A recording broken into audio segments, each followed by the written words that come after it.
กดចិត្តដែរអត់អូននិយាយមិនមែនគ្រាន់តែរវើរវីទេមែនទេ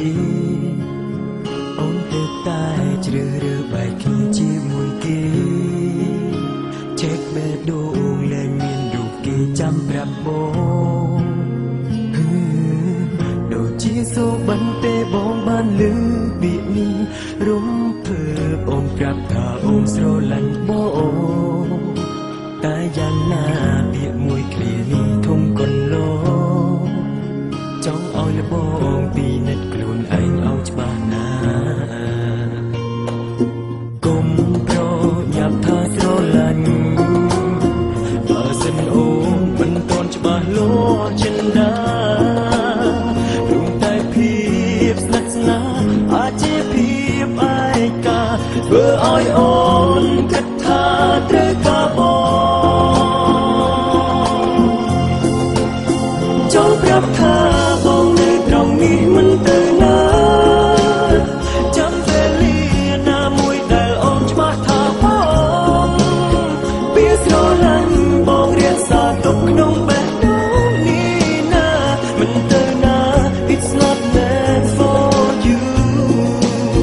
មិនទៅណា Here I'm staying for you ចង់ប្រាប់ថា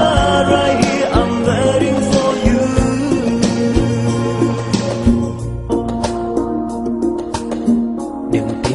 បងមិនធ្លាប់សង្ឃឹមពីអូនបានត្រឹមតែពួនរហូតក៏សុខចិត្តស្រឡាញ់គ្នាមិនចង់បានពីក្តីអាណិតលាស់មួយម៉ាត់អាចធ្វើបាបជាងទាំងពីរនិត